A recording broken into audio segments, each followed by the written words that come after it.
Assalamualaikum warahmatullahi wabarakatuh. Waalaikumsalam warahmatullahi wabarakatuh.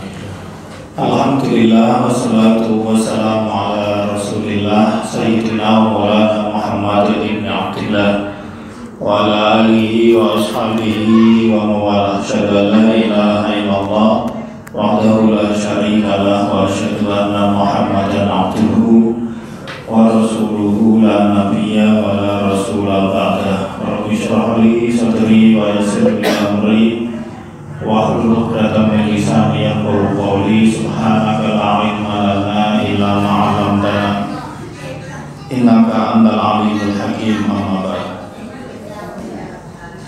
Bapak Ibu sekalian, jamaah pelaksana rahimakumullah, sesarengan monggo kula dherekaken puji syukur dumateng Allah Subhanahu wa taala. Allah ingkang sampun paring nikmat dumateng kita sedaya, lahir batin, nikmat kesehatan, waktu luang, khususipun Islam lan iman. Insyaallah sedaya menika modal kita yang mengantarkan kita sampai bisa di majelis ini. Kita syukuri semua anugerah dan nikmat dari Allah, salah satunya dengan melaksanakan apa yang diperintahkan oleh Allah Subhanahu wa taala dan meninggalkan segala larangannya. Semoga apa yang kita acarakan pada malam hari ini merupakan salah satu bentuk dari rasa syukur kita kepada Allah, karena kita menggunakan usia, menggunakan waktu, menggunakan kesempatan, kesehatan yang diberikan oleh Allah semaksimal mungkin untuk kebaikan. Mungkin kita sakit istiqomah pun iman Islam atau kita langsung dalam Allah Subhanahu wa taala. Allahumma amin. Kali-kali pun sholawat salam mugi kundur dumateng Nabi Agung Muhammad sallallahu alaihi wasallam, panutan kita ingkang kami ajaran agama Islam, betul selamatan kita sedaya tentunya dumugi akhirat. Bapak rahmatullah, kita lajengaken tafsir Ibnu Katsir surat Ali Imran ayat 144 ini. Wa ma Muhammadun illa rasul. Wa ma Muhammadun illa rasul. Ibu sampun Bu, Bapak sampun ya.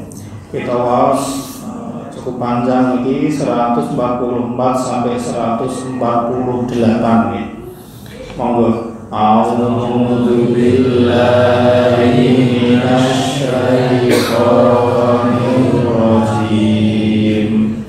Bismillahirrahmanirrahim.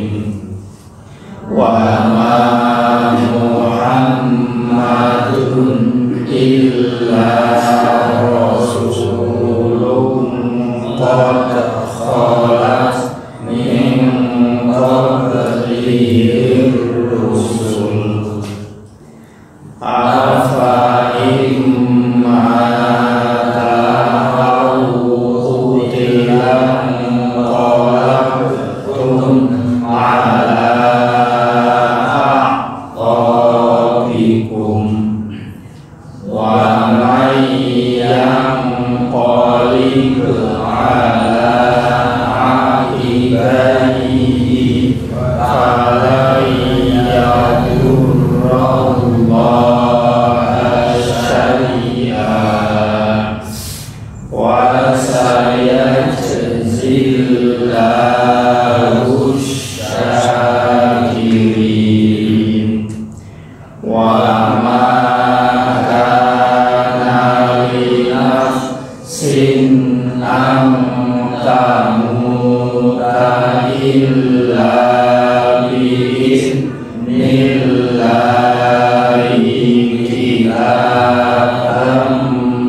sawabal akhir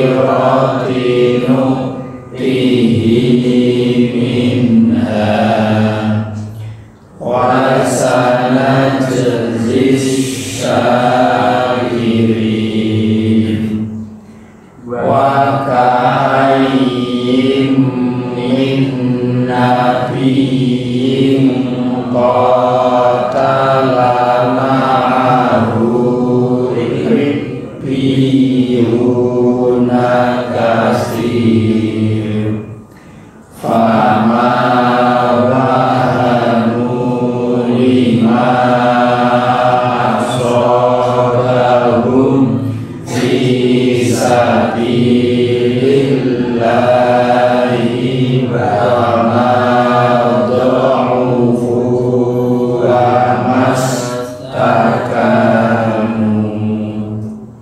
wallahu yuhibbus sabirin wa ma kana qawlahum illa an qalu rabbana ighfir lana dzunubana wa israfana fi amrina wa tsabbit aqdamana wansurna 'alal qaumil kafirin fa'atahumullahu thawabad dunya wa husna thawabil akhirah wallahu yuhibbul muhsinin.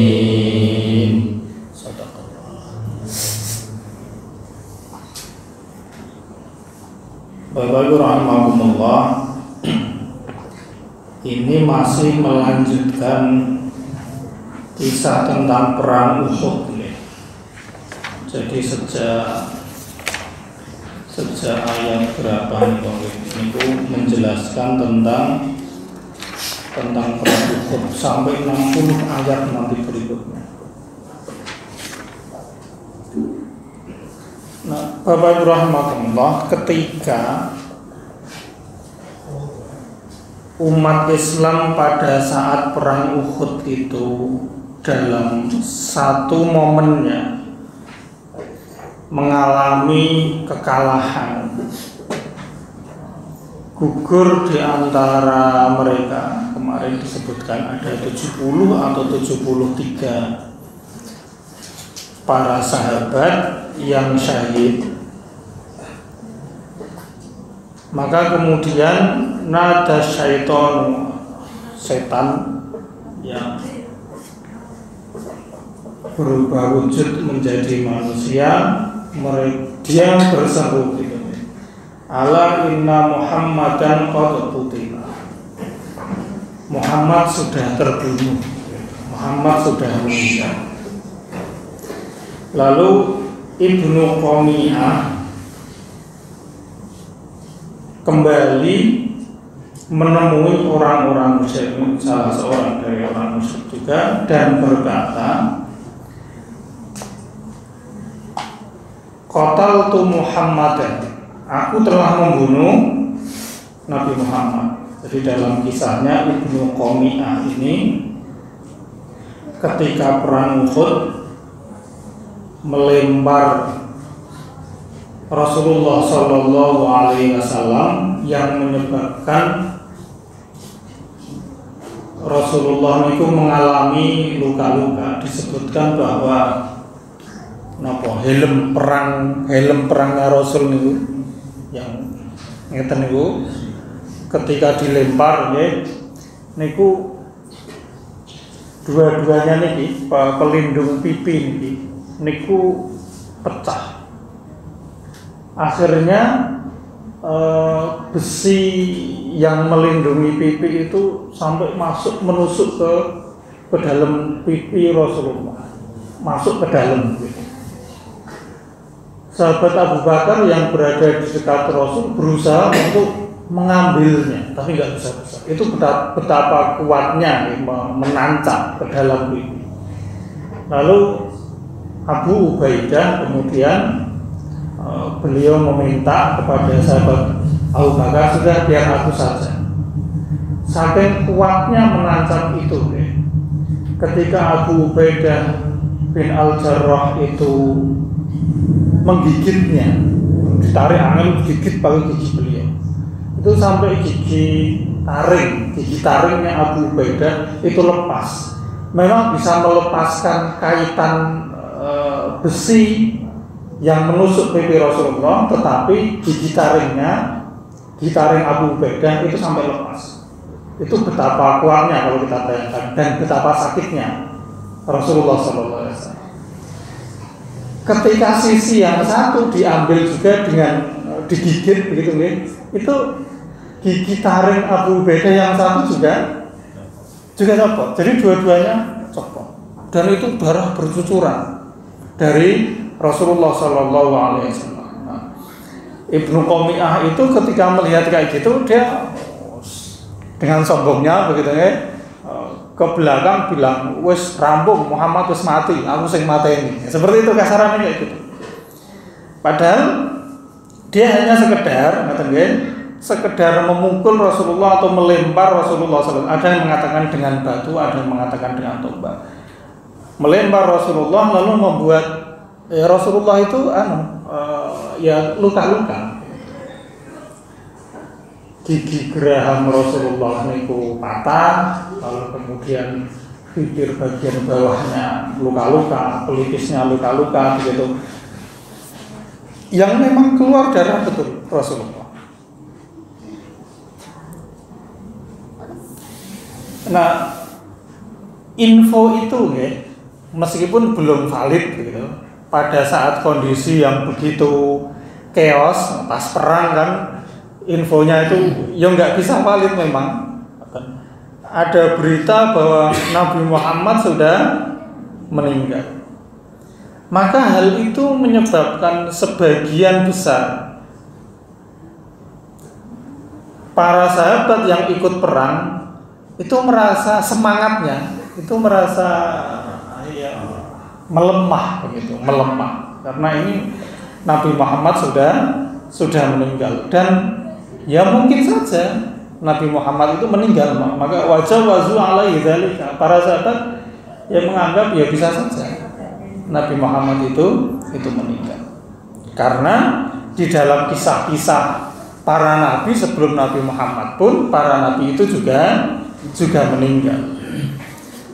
Nah, hal ini Bapak Ibu rahimakumullah menyebabkan rasa lemah, rasa wahen, rasa malas-malasan di kalangan para sahabat karena merasa Rasulullah sudah meninggal. Ana afafi dzalika anzalallahu ta'ala ala rasulih. Nah, terkait kondisi seperti itulah maka kemudian Allah Subhanahu wa taala menurunkan ayat ini kepada Rasulullah sallallahu alaihi wasallam dengan mengatakan wa ma Muhammadun illa rasul. Bagaimanapun Muhammad itu hanyalah rasul, hanyalah utusan. Tidak lebih dari itu. Sebagaimana dia adalah manusia, maka ya memang ada potensi untuk meninggal. Qad khalat min qablihi rusul. Telah ada sebelum Muhammad para rasul. Nah, afa imata au qutila, apabila kemudian Rasul Muhammad sallallahu alaihi wasallam itu mati atau terbunuh, apakah kalian inqalabutum ala aqabikum? Apakah kalian akan berpaling, melarikan diri atau murtad dari apa yang sedang kalian imani atau dari apa ya, kalau konteksnya perang ini dari apa yang sedang terjadi pada kalian. Apa ketika Muhammad itu meninggal terus kalian melarikan diri dari medan perang, atau apakah kalian akan kembali murtad? Allah mengatakan wa may yanqalib ala aqibaihi, barang siapa yang berpaling ke belakang, kembali, kalau dalam konteks perang ya berarti memang siapa yang melarikan diri dari inqalaba ala aqibai, itu gambarannya kalau perang kita kan berhadapan. Inqalaba ala aqibai itu wajah kita menghadapi medan membelakangi medan peperangan, berarti kan melarikan diri. Siapa yang berpaling dari medan perang, atau secara umum siapa yang kemudian ketika Nabi Muhammad sudah wafat terus orang itu kembali pada keyakinannya semula sebelum Islam, kata Allah fala yadurrallaha syai'an, yang demikian itu tidak akan pernah mendatangkan madarat kepada Allah Subhanahu wa ta'ala.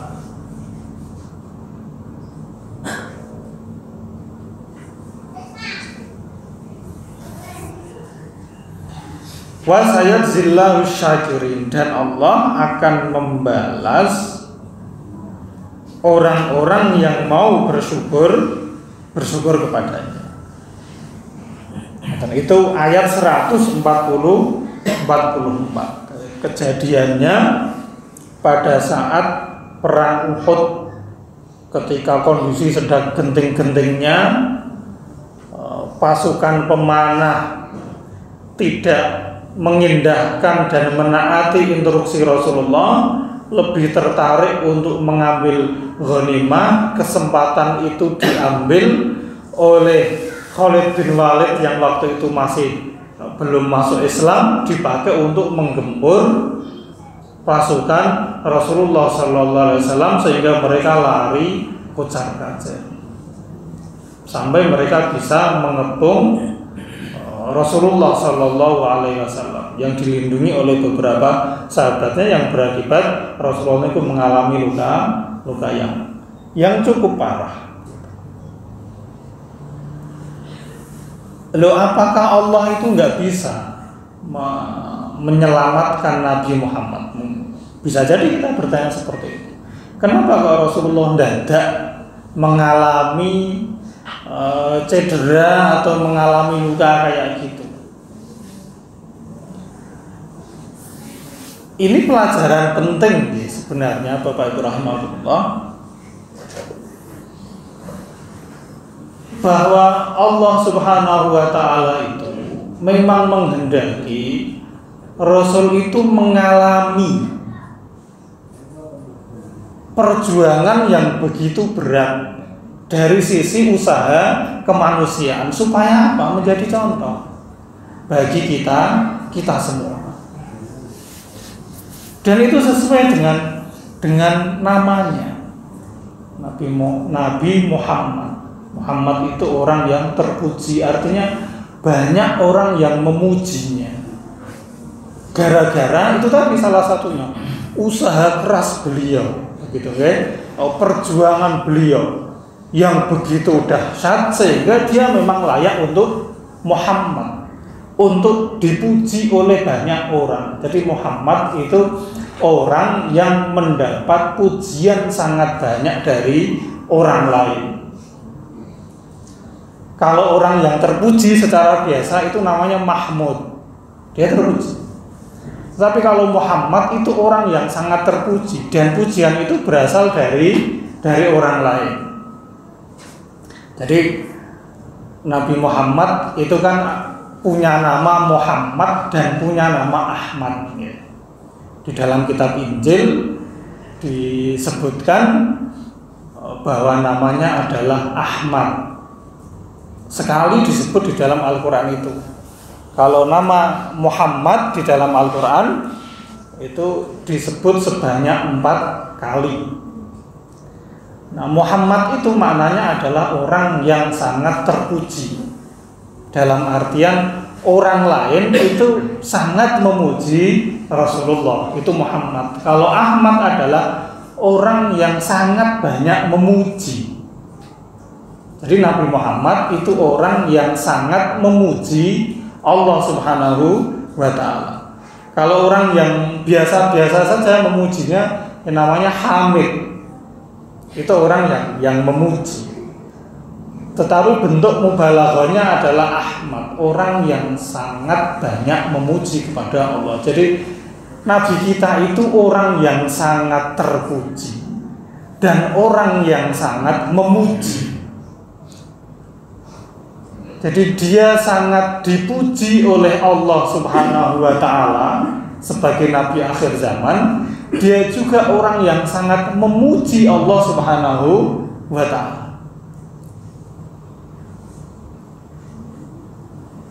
Sehingga karena nama beliau itu adalah orang yang sangat terpuji, tidak ada orang yang bisa kemudian menjelek-jelekkan namanya. Begitu dikisahkan ya, di dalam tafsirnya Syekh Mutawalli Sya'rawi, dalam khawatirnya dikisahkan bahwa Ummu Jamil yang tabat syada Abi Lahab wa tab itu wa imra'atuhu hammalatal hatab, itu kan namanya Ummu Jamil. Beliau itu, dia itu ya, ketika mengejek Rasulullah itu yang nggak menyebutkan namanya, karena nama Nabi kita itu Muhammad, orang yang sangat terpuji. Apa yang bisa diejek dari orang yang sangat terpuji? Maka dia mengganti namanya menjadi Muzallal, orang yang sangat terhina. Nah, ketika ditanya, siapa yang kamu maksud dengan orang yang sangat terhina, yang kamu hina-hina itu? Yaitu orang yang sangat terpuji, gitu, Muhammad. Artinya kan bahkan nama Nabi Muhammad itu sendiri nggak bisa dihina, karena namanya orang yang sangat terpuji. Ketika dia mau menghina Nabi Muhammad, dia tidak menggunakan kata Muhammad, karena Muhammad itu artinya orang yang sangat terpuji. Tapi ketika dia mengganti nama Nabi Muhammad dengan Muzallal, orang yang sangat terhina, ketika ditanya, Muzallal iki sapa? Wong sing hina iki sapa? Ya kuwi Muhammad, wong sing terpuji. Lho kuwi Muhammad kok, bukan Muzallal kok. Gitu.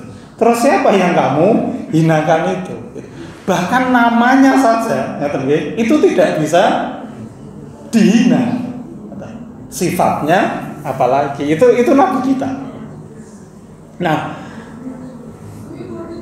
napa niku mujahadah Rasulullah sallallahu alaihi wasallam, usaha Rasul yang begitu keras pada saat perang Uhud seperti itu tadi, di saat banyak di antara sahabat itu yang qalibu ala aqibai, melarikan diri dari medan perang, Rasul itu masih begitu tegar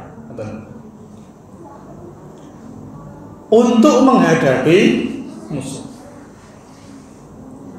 Bahkan digambarkan ya, Rasulullah itu sampai dalam kondisi ketika perang Uhud ini, beliau ingin naik di atas batu yang cukup tinggi di bukit Uhud itu, karena sudah sangat kelelahan dan kecapean, itu sampai harus dibantu oleh sahabat yang lain hanya untuk menyerukan, wahai Abdullah, wahai hamba-hambanya Allah, halumu ilayya, kesini, bergabung bersamaku. Diseru seperti itu, untuk menyeru seperti itu saja, Rasul itu sudah sangat kelelahan. Artinya usaha manusiawi beliau untuk memenangkan agama Allah pada perang Uhud itu sangat maksimal. Meskipun dia tahu bahwa bantuan Allah pasti akan datang, tetapi untuk memaksimalkan usaha atau ikhtiar basyariah atau manusiawinya, beliau juga maksimal. Tetapi Allah SWT ya sebagaimana yang dijanjikan dan dideklarasikan oleh Allah, Allah itu pasti akan menolong nabinya, ya terbukti. Sehingga dikatakan bahwa ada jawara kafir Quraisy waktu itu yang sedang dalam kondisi fit-fitnya, menantang Rasulullah di saat perang Uhud ketika Rasul secara fisik sudah sangat kelelahan kayak gitu. Dia bilang, kamu yang mati atau aku yang mati Muhammad. Itu dalam kondisi Nabi sedang lemah. Sementara dia jawara, atau dikatakan dia punya kuda yang begitu kuat kayak gitu. Tapi pada akhirnya ketika dilempar oleh Rasulullah SAW, dia terjatuh. Padahal itu Rasul sedang kondisi lemah. Ini menunjukkan betapa kuatnya Rasul menghadapi orang yang dianggap paling kuat di kalangan orang Quraisy. Di saat Rasulullah dalam kondisi sangat lemah, itu saja Rasul bisa menang. Nah, pada akhirnya memang jawara itu yang meninggal di perjalanan akibat lemparan Rasulullah tersebut pada perang Uhud. Nah, ini kan menunjukkan ya, bahwa Rasul itu benar-benar menjadi teladan untuk memperjuangkan agama ini. Di saat para sahabat yang lain itu yang melarikan diri, Rasul tetap kukuh, tetap kokoh, tetap sabar untuk membela dan mempertahankan agama. Nah, apabila Rasul yang seperti itu meninggal, apakah kemudian kita ya wis, apakah seperti itu? Kenapa kita tidak meneladani apa yang dicontohkan oleh Rasul itu? Bahwa pun ketika misalnya Rasulullah itu meninggal, Rasul sudah berjuang dengan begitu ekstranya. Apakah setelah beliau meninggal kita terus berhenti dari menyebarkan kebaikan ini? Ya, misalnya kalau kita tarik dalam kondisi kita masih dalam kondisi bergabung, banyak saudara kita yang mendahului kita. Apakah dengan kepergian mereka itu, yang mana mereka sudah memaksimalkan ikhtiar mereka sampai titik akhir hayatnya untuk bareng-bareng dengan kita seperti ini, apakah ketika mereka sudah nggak ada terus saya ini ngajinya sepi, banyak yang kemudian mendahului jadi orang semangat? Apakah seperti itu cara kita menyikapi kepergian mereka? Kan ya tidak. Apakah dengan kepergian saudara-saudara kita terus kemudian berpaling tidak mau mengajikan? Bahwa masa mereka sudah berakhir, perjuangan mereka sudah berakhir. Tugas kita yang masih diberi kesempatan hidup oleh Allah ini adalah melanjutkan perjuangan yang sudah selesai dilakukan oleh saudara-saudara kita. Kan seperti itu sikap kesatria itu. Bukan ketika satu gugur kita kemudian menjadi lemah. Itu pengecut namanya. Seorang kesatria ketika melihat saudaranya gugur, maka gugurnya saudara itu menjadikan dia memiliki semangat yang berlebih. Karena ingin menjadi seperti apa yang diterima atau yang dialami oleh saudara tersebut. Harusnya seperti itu. Bahwa pengorbanan mereka itu menjadi bahan bakar untuk semakin menambah kita semangat.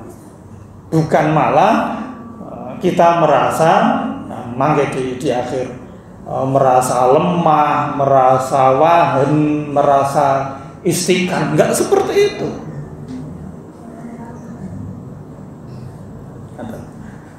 Tetapi kata Allah itu tadi di ayat 144, kalaupun misalnya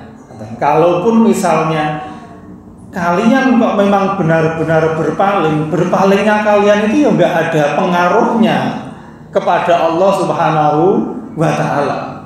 Wong Allah itu enggak kita bela pun tetap dia zat yang satu-satunya berhak untuk disembah dan diibadahi. Ada tidak adanya kita, Allah itu Rabbul Alamin, Tuhan semesta alam. Jadi semua sifat Allah itu sempurna sebelum adanya kita, sebelum kita diadakan oleh Allah. Keberadaan kita dan ketidakberadaan kita di mata Allah itu sama. Karena sebelum kita ada ya Dia zat yang maha sempurna, setelah kita diadakan oleh Dia juga tetap zat yang maha sempurna. Saat kita kembali nggak ada, ya Dia tetap zat yang maha sempurna. Artinya yang membutuhkan itu kita. Sementara Allah tidak membutuhkan apapun dari kita. Maka Allah mengatakan, wa may yanqalibu ala aqibaihi fala yadurrullaha syai'a. Siapa yang berpaling ke belakang maka itu tidak akan mendatangkan madarat bagi Allah. Wa sayajzillahu syakirin, dan Allah akan membalas orang-orang yang mau bersyukur kepadanya. Ay alladzina qamu bi ta'atihi, orang-orang yang mau menegakkan amalan ketaatan kepadanya, mau berjuang di jalannya, mau mengikuti Rasulnya, hayyan wa mayyitan, baik Rasul itu dalam kondisi masih hidup maupun sudah meninggal. Itu Allah akan membalas orang-orang yang seperti itu.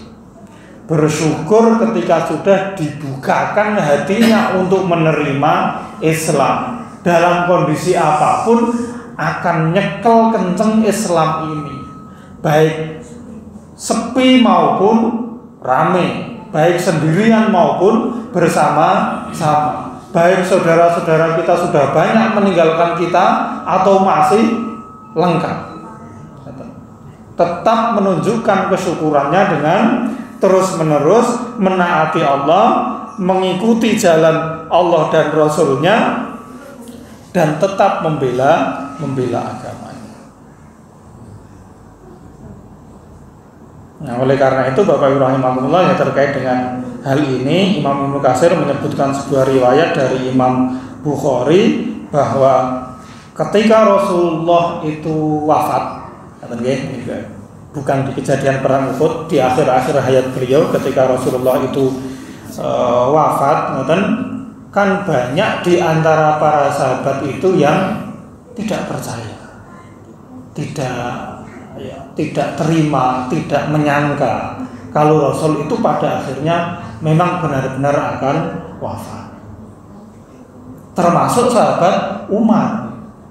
Sahabat Umar nggak terima ketika diberitahu kalau Rasul itu wafat. Bohong orang yang mengatakan Rasul itu wafat. Terus ngomong, terus ngomong dia. Nah, kemudian datanglah sahabat Abu Bakar radhiyallahu anhu. Beliau menaiki kudanya dari rumah beliau, lalu turun masuk masjid, nggak ngomong sama sekali kepada para sahabat di situ yang lagi rame. Sahabat Umar yang terus-menerus ngomong, tidak mempercayai berita itu. Sahabat Abu Bakar langsung mendatangi ruangan Sayyidah Aisyah radhiyallahu anha, yang dimana di situ ada Rasulullah yang sudah ditutup kain, jasad Rasulullah yang sudah ditutup kain. Lalu kemudian sahabat Abu Bakar membuka kain itu, lalu mencium Rasulullah dan menangis melihat jasad beliau. Nah, setelah itu beliau keluar. Sahabat Umar masih ngomong-ngomong kayak gitu. Sahabat Abu Bakar bilang lungguo, kasaran seperti itu. Umar itu lungguo, menengok rasa ngomong. Tapi sahabat Umar masih terus ngomong. Fa'aba Umaru ayajlisa. Sahabat Umar ini menolak untuk diminta duduk, itu enggak mau dia. Maka kemudian sahabat Abu Bakar langsung aja membiarkan sahabat Umar yang ngomong-ngomong kayak gitu. Sahabat Abu Bakar langsung menghadap para sahabat. Jadi menghadap ke arah para sahabat waktu itu dan membiarkan sahabat Umar. Setelah itu sahabat Abu Bakar mengatakan amma ba'du man kana ya'budu Muhammadan fa inna Muhammadan qad mata. Siapa yang menyembah Muhammad, Muhammad sekarang sudah mati. Tetapi wa man kana ya'budullah, siapa yang menyembah Allah Subhanahu wa taala, fa innallaha hayyun la yamut. Allah itu zat yang maha hidup dan tidak akan mati. Jadi dalam momen bersedih seperti itu, sahabat Abu Bakar mengatakan, sing nyembah Muhammad, Muhammad wis mati. Neng sing nyembah Allah, Allah itu maha hidup dan nggak pernah mati. Lalu sahabat Abu Bakar membaca ayat ini, wa ma Muhammadun illa rasul. Muhammad kuwi gur rasul. Artinya sekali napa niku bentuknya bentuk toser seperti ini. Muhammad itu hanya rasul. Kenapa kok sampai ada penekanan seperti ini? Karena ada sebagian dari sahabat yang menganggap Muhammad itu melebihi rasul. Maka redaksinya mengatakan demikian, Muhammad itu gur rasul. Dia yo manusia sebagaimana rasul yang lain. Qad khalat min qablih Rasul. Sudah ada rasul-rasul sebelum Muhammad. Kalau Muhammad itu mati atau terbunuh, apakah kalian akan berpaling dari agama ini kalau konteksnya pas Rasulullah meninggal? Nah, ketika mendengar ayat ini, para sahabat itu baru tersadar. Seakan-akan ayat itu baru turun, padahal sudah lama turunnya, sejak perang Uhud itu sudah turun. Tapi karena ada sebagian sahabat yang ora trimo Kanjeng Nabi kok meninggal, engko terus piye kondisine itu.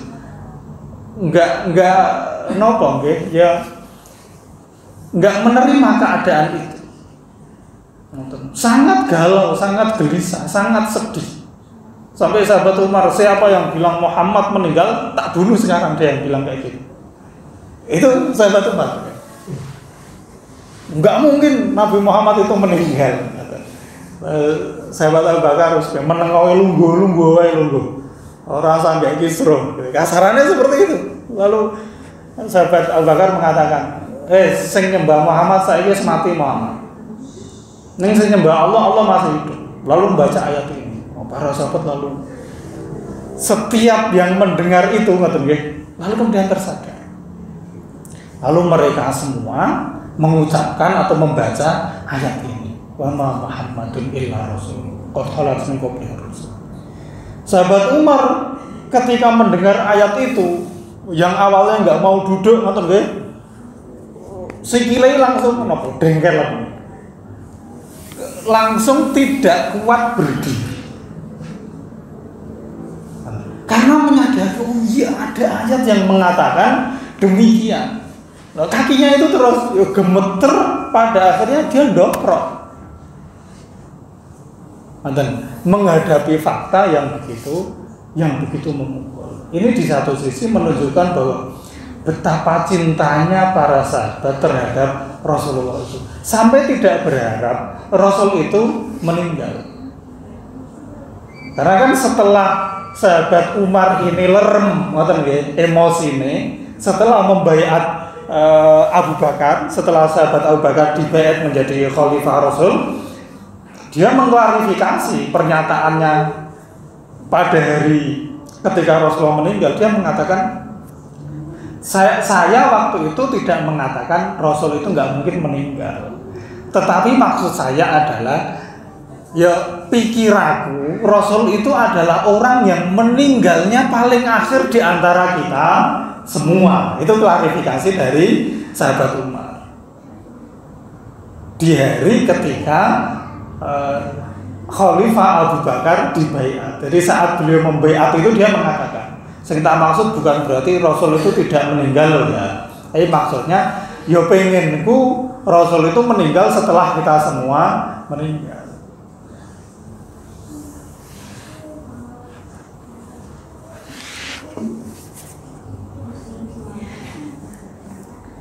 Jadi Bapak Ibu rahimakumullah itu menunjukkan betapa pemimpin yang dicintai oleh rakyatnya ketika pemimpin itu meninggal itu ya betapa mereka merasa kehilangan. Berbeda dengan pemimpin yang tidak baik, urung rampung wes diarep-arep kapan iki rampung ya ora rampung ya gitu. Boleh ndang mati bendang atau boleh ndang lengser biar kondisi segera seperti itu bedanya gitu. Pemimpin yang benar-benar dicintai, diharapkan dan dirindu oleh rakyat atau oleh umat, bahkan ketika pemimpin itu meninggal yudora terima terus ini kondisinya piye gitu. Itu karismatiknya Rasulullah Sallallahu Alaihi Wasallam.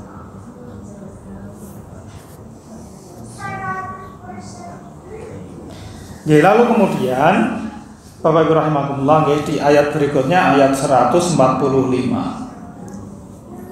Ini kembali lagi ke perang Uhud.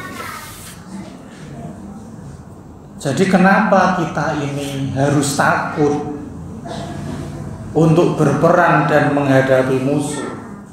Atau kenapa kita harus meratapi saudara-saudara kita yang sudah pergi meninggalkan kita? Atau kenapa kita harus terlalu bersedih ketika misalnya Nabi Muhammad itu memang gugur di medan perang? Allah mengatakan wa makana li nafsin antamuta illa bi iznillahi kitaban muajjalan. Dan tidaklah layak atau ya sudah semestinya setiap jiwa meninggal itu atas izin Allah Subhanahu wa ta'ala. Itu sudah kita muajjalan, ketentuan yang sudah ditentukan waktunya oleh Allah Subhanahu wa ta'ala.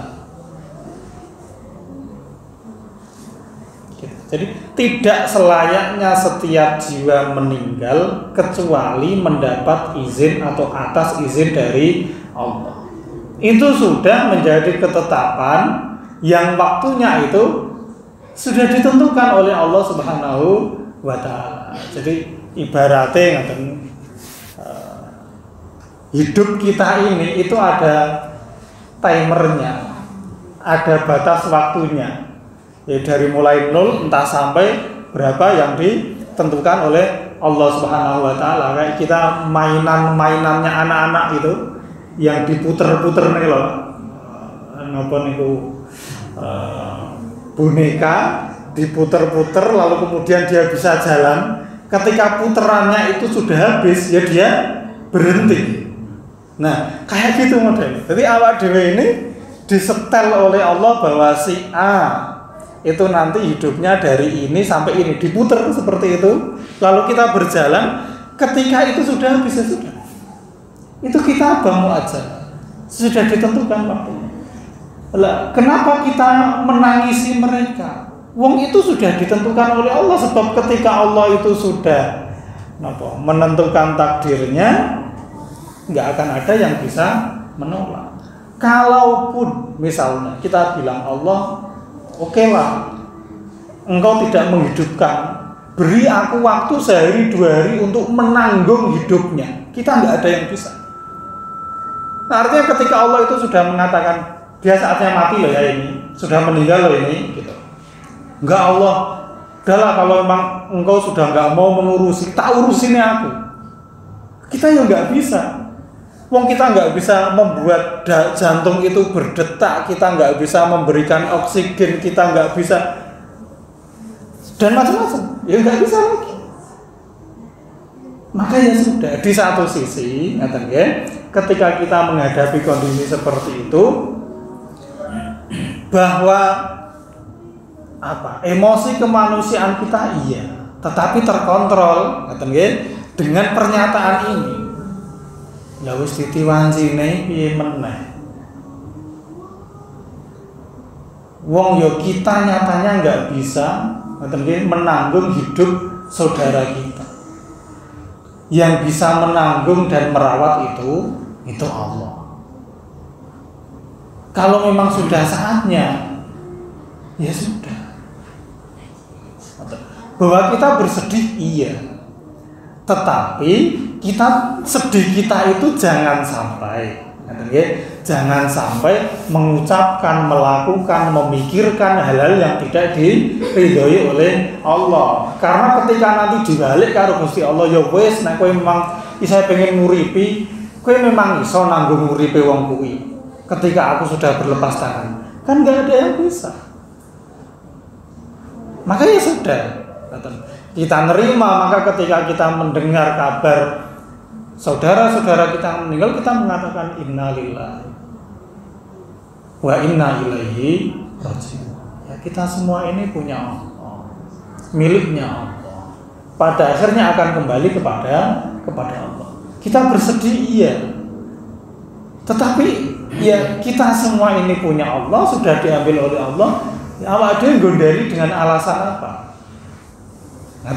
Itu yang membuat kita meskipun sedih iya, menangis iya, tetapi hati kita sepenuh kesadaran untuk menerima hal itu. Karena itu sudah kita bamu'ajjalah. Dan itu atas izin Allah Subhanahu wa taala. Artinya ketika Allah itu tidak mengizinkan, belum saatnya, maka ya ada saja obat itu yang bisa menyembuhkan kita. Tapi ketika sudah saatnya, mbok kita mendatangkan dokter sehebat apapun, spesialis apapun, karena kematian itu nggak ada obatnya, maka ya nggak akan sembuh.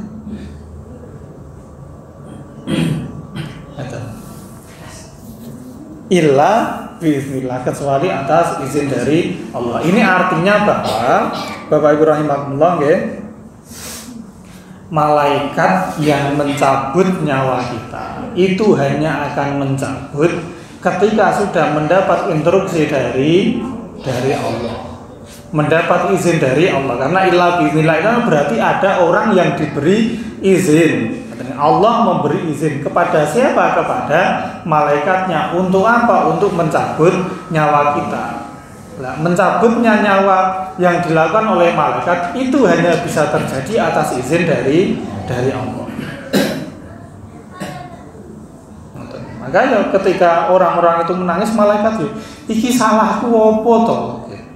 Wong aku ya cuma menjalankan perintah dari Allah.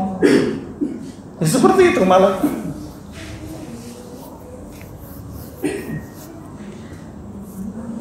Nah, kalau kita tarik ayatnya ini ke konteks asalnya, yaitu perang Uhud, ngapain kalian lari?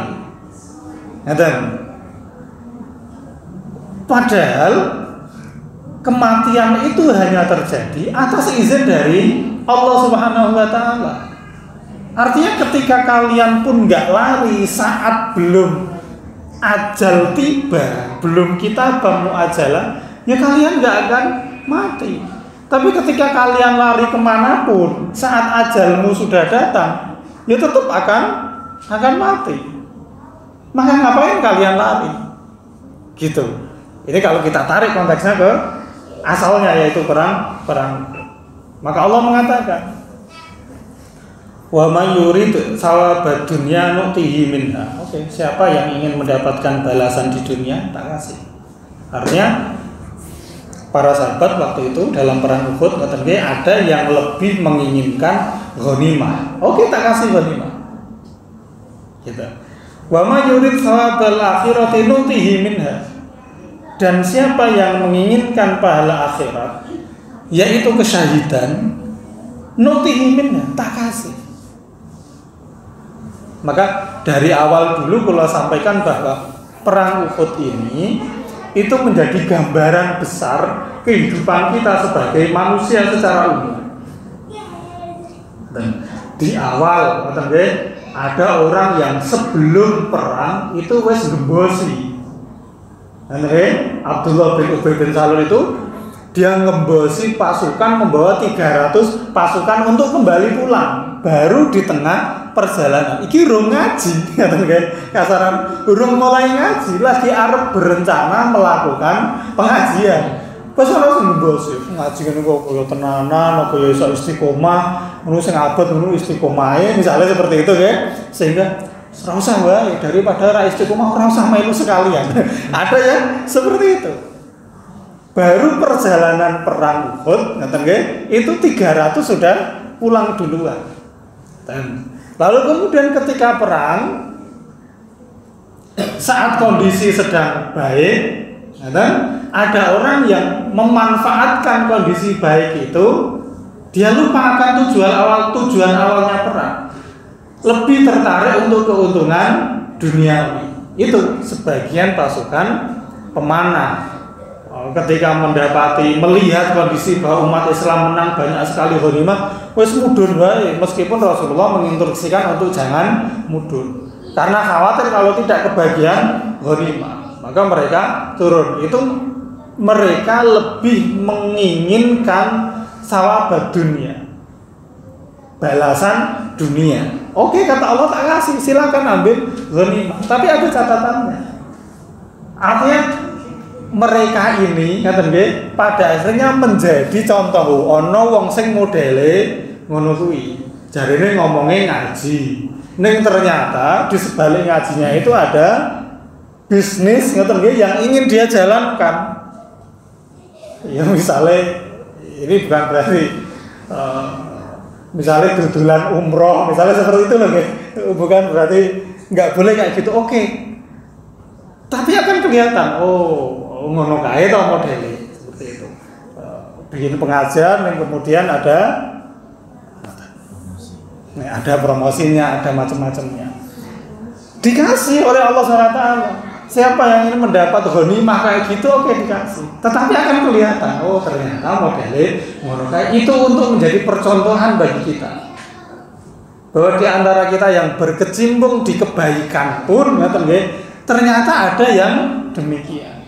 Wa may yurid thawabal akhirah nutihi minna. Siapa yang memang ingin motivasinya memang benar-benar lillahi ta'ala, aku nak pokoknya jihad itu ya tujuan utamanya adalah syahid, tak kasih kesyahidan.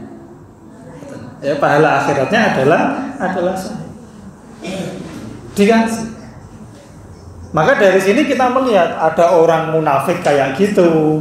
Ada orang yang ketika dalam kondisi sedang enak mereka oportunis ya kayak gitu, ada orang yang memang benar-benar tulus berjuang sampai titik darah penghabisan. Itu gambaran umum umat manusia. Wa sanadzi syakirin, dan akan aku balas orang-orang yang bersyukur itu. Jadi ayat 144, ayat 145 diakhiri dengan wa sanadzi syakirin, wa sanadzi syakirin. Jadi ada gambaran orang yang model-modelnya kayak gitu. Di setiap masyarakat pasti ada yang kayak gitu. Ada yang gugur sebelum berperang, ada yang memanfaatkan kondisi perang itu untuk kepentingan duniawi, ada yang memang benar-benar tulus meskipun harus mengorbankan apapun. Di setiap masyarakat, di setiap kondisi kita pasti ada orang yang model-modelnya kayak gitu. Lalu di ayat berikutnya Allah mengatakan, ini aku jamnya lurus nopo ini. Ya, ini aku jamnya mati tau. Saya lurus lagi nggih. 35. Ya kita singkat wae. Wa ka'ayyin min nabiyyin qatala ma'ahu ribbiyuna katsir fama wahanu lima asabahum fi sabilillah. Sudah sangat banyak para nabi sebelum ini, sebelum Nabi Muhammad yang berjuang bersama dengan para pengikutnya yang banyak. Nah, fama wahanu lima asabahum fi sabilillah, mereka ini ketika mengalami apa yang mereka alami di ketika perang, saat perang di jalan Allah, mereka ini tidak wahan, mereka ini tidak dhaif, mereka ini tidak istiqamah. Ini pelajaran, Allah ingin memberitahu kepada umat Islam pada waktu itu. Dulu itu banyak para nabi yang berjuang bersama-sama dengan para pengikutnya. Ketika mengalami kekalahan seperti ini, mereka itu tidak wahan, mereka ini tidak dhaif, mereka ini tidak istiqam. Ini tiga tingkatan yang memang urutannya seperti itu. Wahan itu kelemahan di dalam hati, kan awalnya seperti itu kan, guys? Pas perang, kondisinya kalah, drop sik atine, atau pas pengajian, koncone sithik, semangatnya menjadi kurang itu di dalam hati. Wah, koyo saya sepi seperti itu. Itu wahan. Muncul wahan di dalam hati. Rasa lemah di dalam hati. Nah, kelemahan hati ini, ngeten nggih, itu menyebabkan dhaufu, menyebabkan kelemahan fisik. Gara-gara atine iki wis aras-arasen sik. Ngeten nggih. Fisiknya mendukung untuk bermalas-malasan. Don duluan, maka mempengaruhi anggota badan. Nah, ketika anggota badan itu sudah terpengaruh, maka menyebabkan orang itu istakan. Istikan itu ya menjadi ogah-ogahan. Ya akhirnya nggak mau bergerak istakana itu. Padahal ketika perang kan mestinya harus aktif kemana-mana, ketika musuhnya di sana ya dihadang di sana, dikejar di sana seperti itu. Nah, ketika hati itu lemah, yang menyebabkan fisik ini menjadi malas bergerak, lalu kemudian kita, orang ketone angkat tangan ya itu istiqamah. Nah, pada akhirnya kayak gitu. Itu dimulai dari hati.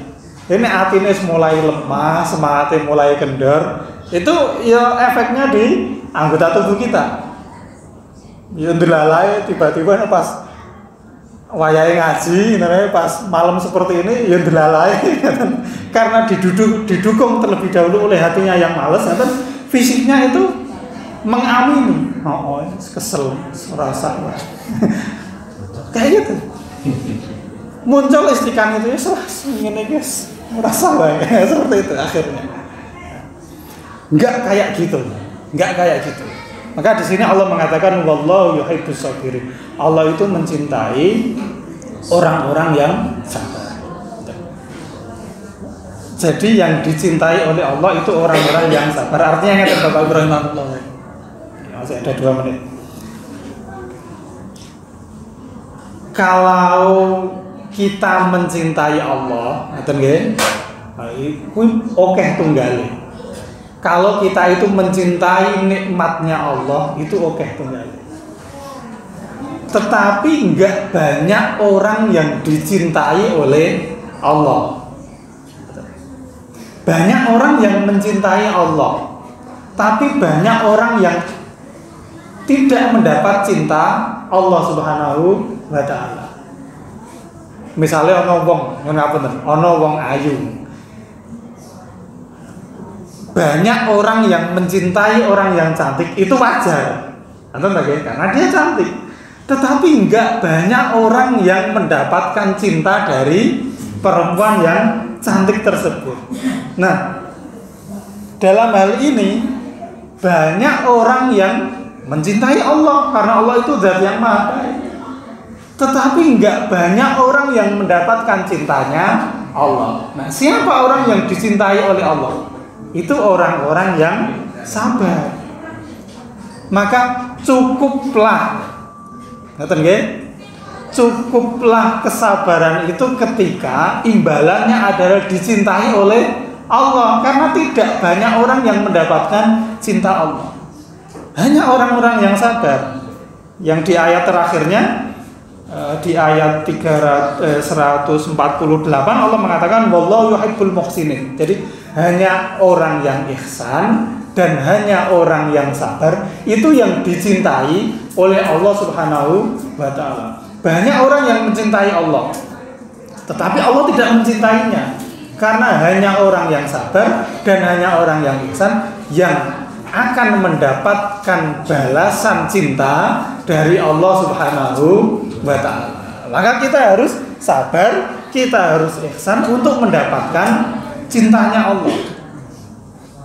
supaya cinta kita nggak bertepuk sebelah tangan kepada Allah, jadilah orang yang sabar, jadilah orang yang ihsan. Ketika kita nggak sabar, ketika nggak ihsan, kita mungkin mencintai Allah, tapi Allah nggak cinta kita. Itu kan cinta kita bertepuk sebelah tangan. Itu kan menyakitkan kalau dalam kondisi manusiawi. Awak dia nyenengi orang, karena dia mungkin yang menarik. Kita sudah mengekspresikan cinta kita, tapi ngopo aku ora seneng karo kowe, itu kan menyakitkan. Maka supaya kita ya mendapat balasan cinta dari Allah, jadi orang sabar, jadi orang yang ihsan.